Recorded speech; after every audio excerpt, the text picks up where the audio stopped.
आपण पाहत आहात स्वराज्य न्यूज. सत्य हेच जे तुमच्या समोर.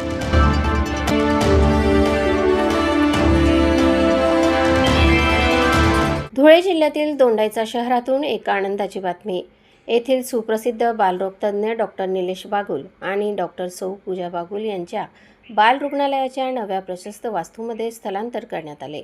यासोबतच सारजाई मेडिकलचेही उद्घाटन मोठ्या उत्साहात पार पडले.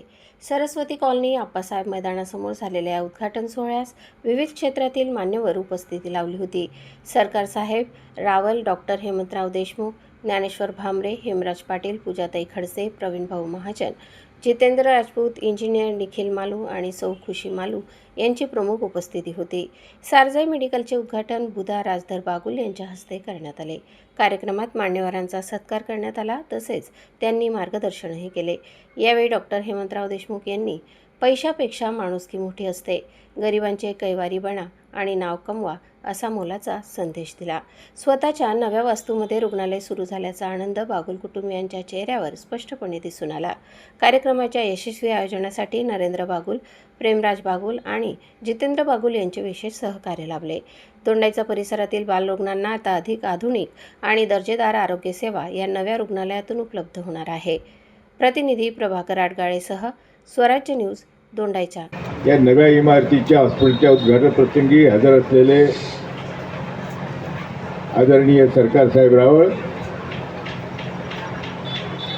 डॉक्टर निलेश यांचे आजोबा, त्यांचे वडील बापू डॉक्टर निलेश आणि पूजा, व्यासपीठावरचे सगळे माननीय आमंत्रित, उपस्थित बंधू भगिनींनो, 4 वर्षापूर्वी निलेशचं ज्यावेळेला हॉस्पिटल सुरू झालं त्या कार्यक्रमाला मी सुद्धा हजर होतो आणि मला आनंद आहे की 4 वर्षामध्ये उत्तम प्रगती करून या गावाची चांगली सेवा करून आज या अवस्थेप्रत्ये आलेले आहेत.